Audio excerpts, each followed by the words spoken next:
Há 500 anos, a reforma luterana causou uma revolução social e política na Alemanha. As consequências se espalharam no mundo através da arte, da cultura, educação e ciência.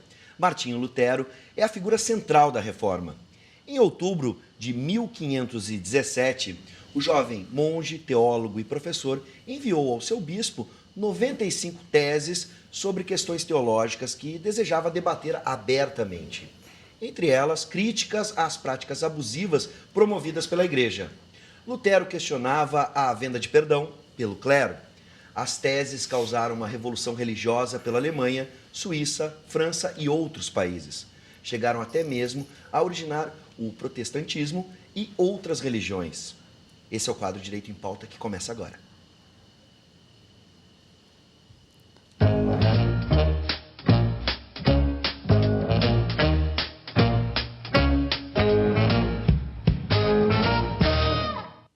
O movimento mundial está comemorando o aniversário da Reforma Protestante em 2017. Desde 2015, a UBRA instalou o Comitê dos 500 anos da Reforma Luterana. Boa noite, professor Paulo Regis, seja bem-vindo. Boa noite, Bives. Sempre uma alegria estarmos juntos tratando de mais um tema jurídico. Nós contamos hoje com a presença do professor Josué Miller, que é coordenador do curso de Direito da nossa unidade em Guaíba. O professor Josué também é professor de Filosofia do Direito. Da mesma forma, contamos hoje com o professor Clóvis Prusen, que é professor de Teologia aqui da nossa universidade. E, como sempre, o debate e os esclarecimentos que são sempre necessários, o professor Jorge Trindade, professor de Psicologia Jurídica da unidade aqui de Canoas. Perfeito. Sejam bem-vindos, professores. Muito obrigado. Todos bem-vindos. Bom, vou começar com o professor Clóvis, para a gente resumir, né? Quem foi Martinho Lutero? Lutero é considerado a terceira pessoa mais importante dos últimos 500 anos por vários segmentos, não só do aspecto religioso da teologia, mas especialmente do aspecto daquela contribuição que ele fez para a humanidade. E para lembrarmos Lutero, nós temos que retomar a sua caminhada acadêmica, e seu primeiro contato com a universidade se dá no curso de Direito. É isso que nós estamos fazendo aqui hoje. Lutero entra na Universidade de Direito em Erfurt, uma pequena cidade na Alemanha, que tem uma universidade, e ele fica lá por 4 anos. Isso no ano 1500, né? 1500 nos lembra o descobrimento do Brasil, por exemplo, né?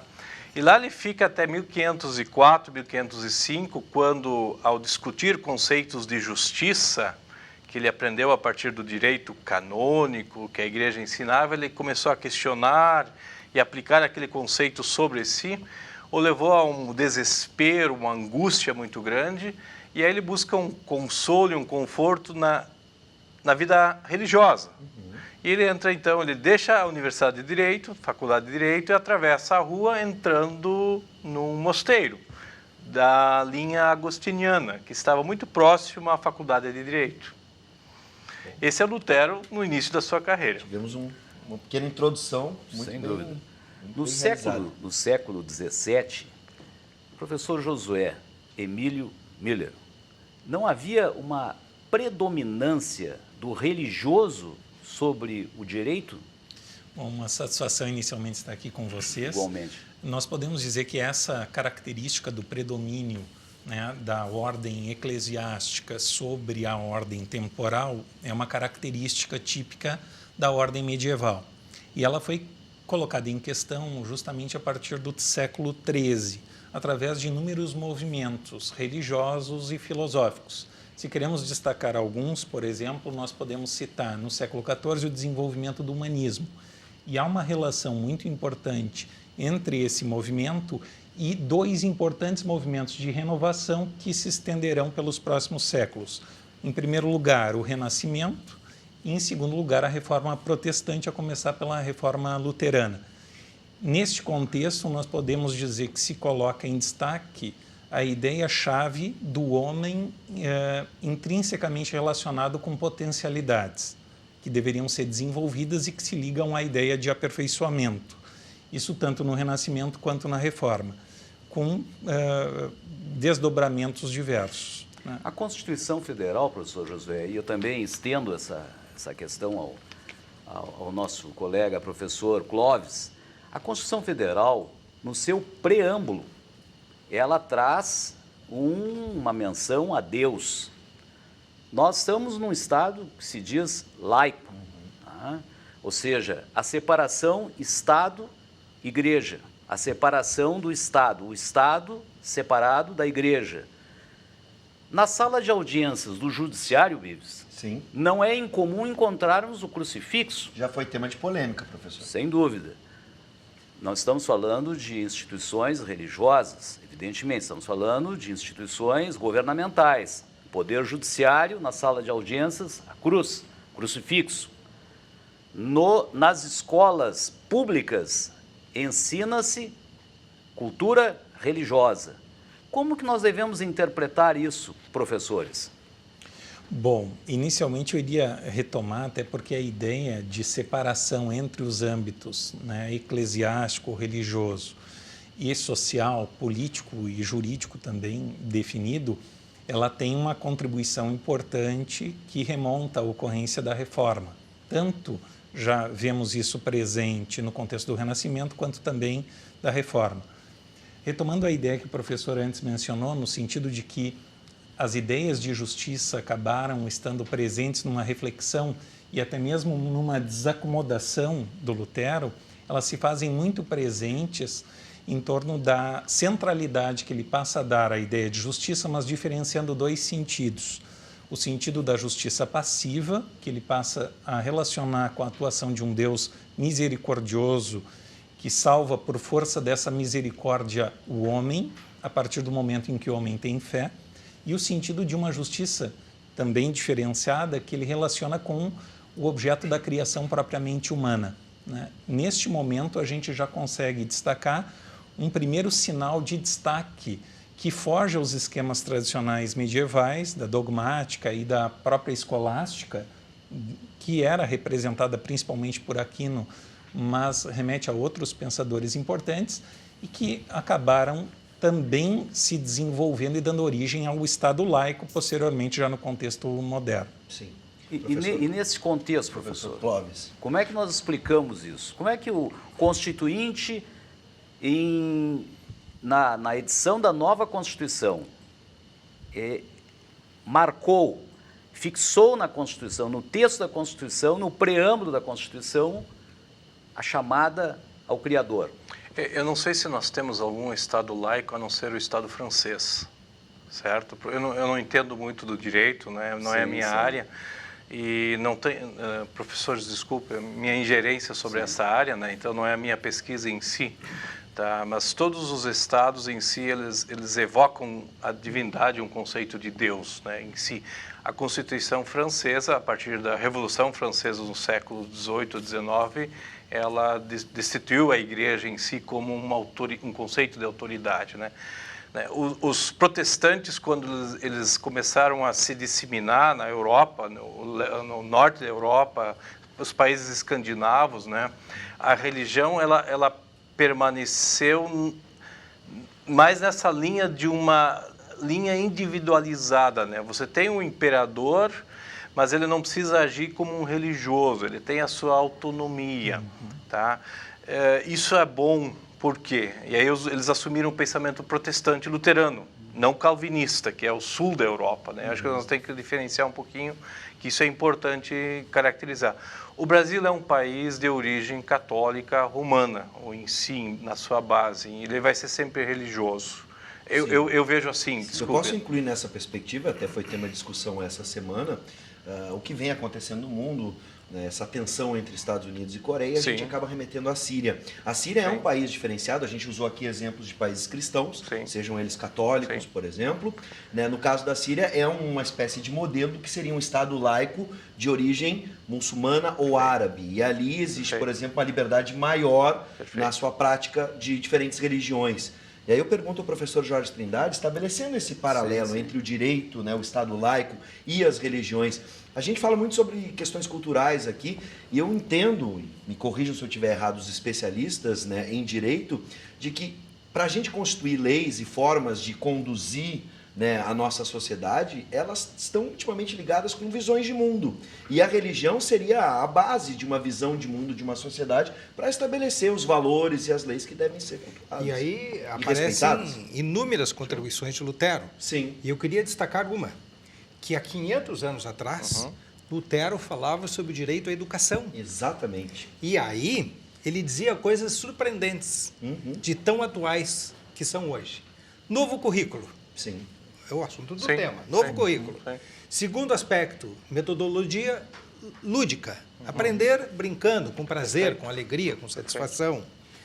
Aprender ofícios. Perfeito. É o que a gente fala 500 anos depois, hoje. Perfeito. Mas professores bem preparados, Perfeito. com experiência, educação para todos, independentemente de classe social, a educação para todos e educação obrigatória. O que isso quer dizer? O ECA, o Estatuto da Criança e do Adolescente, de 1990, consagra aqui no Brasil a educação obrigatória para crianças e adolescentes. Verdade. Há 500 anos atrás, Lutero pregava isso. E a universidade, pastor, a nossa universidade, hoje é o exemplo, é o eco da palavra de Lutero. Que aqui nós temos a educação para todos e uma educação qualificada. Que isso se lê claramente nos textos de Lutero há 500 anos Da atrás. base à pós-graduação. por exemplo. Exatamente. Por favor, deixa eu contribuir. professor. É difícil tomar a água da fonte depois que a água desceu o rio, né? Quer dizer, o que nós estamos hoje, 500 anos depois, né? As ideias de Lutero, elas não se concretizaram todas. Então, muitas pessoas pegaram as ideias de Lutero e tentaram implementar elas, né? Então, quando você lê um escrito, né, mandar os filhos para a escola para prepará-los para serem para ter a cidadania coerente, né, com funções, com executar bem as suas tarefas, né, até na área não só da teologia, mas também da cidadania, do direito, de bons professores e assim por diante. O que significa isso? Como é que se tornar isso prático, né? Então, você não tem isso porque a geração de Lutero não conseguiu fazer isso. Então, como é que se tornou isso prático numa segunda e terceira geração? E aí muita gente leu e interpretou. Então, é difícil julgar Lutero e colocar toda a culpa em Lutero ou todo o crédito em Lutero, né? Não dá para julgar o personagem, né? Sim. Então, nós temos que tomar a água dessa fonte, ou analisá-lo. Há uma passagem que diz que indagaram a Cristo, né? Se não tinha que pagar a César, ele teria dito não, a César o que é de César, a Deus o que é de Deus. Professor Josué, e as indulgências? Bom, esse era um ponto de força do discurso crítico de Lutero, né, que denunciava justamente a corrupção existente no clero e na igreja do contexto medieval, né? A partir daí, desponta um discurso muito revolucionário e até mesmo progressista, que nós podemos reenviar a próprias ideias que ele sustenta em relação à educação, mas também ligando ao desenvolvimento da ideia e da doutrina do sacerdócio universal, nós podemos falar de um discurso que provoca a emancipação do homem e promove uma ideia de libertação. É um discurso fortemente igualitário e que se atrela à ideia de que todos os homens poderiam, por meio das suas capacidades, interpretar as próprias escrituras. Esse discurso, ele acaba encontrando grande eco na sociedade e imediatamente as pessoas pensam, podemos antever, bom, se existe possibilidade dos seres humanos se apropriarem dos textos sagrados e interpretá-los livremente, o que fazer de outros textos como os textos jurídicos? Esse é um discurso de emancipação, de empoderamento sui generis, né? Foi o primeiro texto que foi impresso. Na verdade, daí nós estamos falando das estratégias utilizadas pelos reformadores que se atrelaram à invenção da imprensa propriamente dita, né? E, além disso, a utilização de uma linguagem muito simples, né, por parte de Lutero, que escreve de uma forma que leigos, pessoas simples, comuns do povo, poderiam compreender. A própria invenção, criação da língua alemã, remete à tradução do Novo Testamento, do texto bíblico, por Lutero. Há uma aparente, Bibis, há uma aparente contradição, evidentemente, para quem não é um estudioso do assunto, Porque a história demonstra que Lutero prestigiou a nobreza e os príncipes. Como é que se encara isso? Como é que se interpreta isso, professores? Não, você posso... Eu diria o seguinte, muitos autores destacam, de um lado, o Lutero que, por meio dos seus textos, inclusive do célebre texto da trilogia de 1520, que é direcionado à nobreza, né, alemã, da nação alemã, destacam que, ao mesmo tempo em que o Lutero sustentava um discurso revolucionário, ele também sustentava uma retórica de autoridade e sujeição. Outros autores vão destacar o seguinte, olha, isso não se destaca só lá no início do movimento reformador e nós não deveríamos destacar isso como um aspecto negativo, mas até mesmo como uma consciência em relação aos desdobramentos que poderiam ocorrer da transformação de um movimento de renovação num movimento de revolta, num movimento extremista.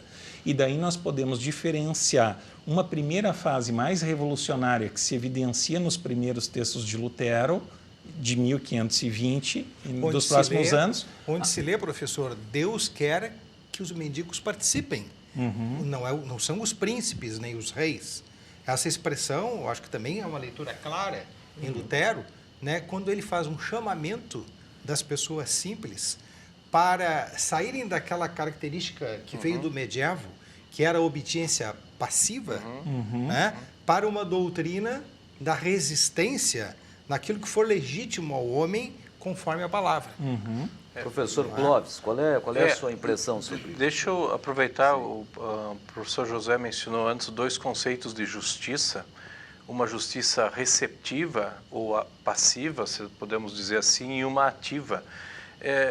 Você não encontra em Lutero um conceito de autonomia, você nunca está sozinho no universo, nas relações, você sempre está em relação a alguém, ou a Deus ou ao próximo, tá? E esse próximo sempre é igual a você. Isso é interessante. Então, nessa relação com alguém, ou com Deus na mão direita e com o próximo na mão esquerda, você não é melhor que ninguém. Então, o conceito, por exemplo, de democracia, você não vai encontrar em Lutero. Igualdade. Igualdade. O que significa essa igualdade? Né? Não é um empoderamento. Quer dizer, o que é empoderamento é tomar o lugar do outro, né? Isso você não vê em Lutero. Quando estoura a Guerra dos Camponeses ou quando os príncipes têm que lutar para assumir sua postura diante, né, de outros povos, né? Lutero questiona, por exemplo, o conceito aristotélico de guerra justa. O que é guerra justa? Você tem o direito de pilhar um outro país, né, que isso era típico na Europa, naquele século XVI. O Carlos V, que era o maior imperador do mundo, era dono disso aqui onde nós estamos hoje, né? Ele era rei espanhol, ele era Carlos I da Espanha e Carlos V do Sacro Império Germânico. Ele controlava Roma, inclusive. Ele era dono disso aqui tudo, né? Por causa da Espanha, que controlava parte da América, né? O Tratado de Tordesilhas, que cortava o Brasil, né, por uma parte. E Lutero enfrentou o Carlos V, né? Inclusive na Confissão de Augsburgo, a palavra protestante não vem de protesto como nós temos hoje. Protestante era uma convicção, uma clareza do que você podia fazer. E então, reforma. Lutero não usa a palavra reforma. Reformar só o currículo, como o senhor mencionou, professor. Você reforma o currículo, isso que a UBRA faz aqui. Você reforma porque o currículo serve para as pessoas. Então, Lutero diz que o ser humano só pode metafisicamente voltar a uma fonte para eticamente viver melhor. Tá? Então, há uma ética, existe um certo progresso. Isso você tem. E o justnaturalismo, professor Josué? Isso é bom. Eu iria ligar justamente a fala do professor com o deslocamento do horizonte da ética para o plano da consciência individual. Só lhe peço que explique para os nossos telespectadores o significado dessa palavra. Sim. A ideia de justnaturalismo se vincula à noção de que existiria um direito natural. Existem diversas correntes do justnaturalismo ao longo da história. Nós podemos citar 3 principais: o justnaturalismo antigo, o justnaturalismo tipicamente medieval e o justnaturalismo moderno.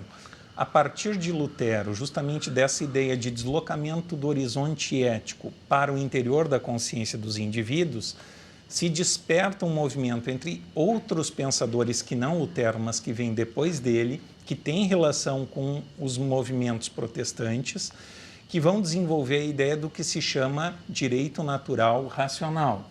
Mas isso se dá posteriormente.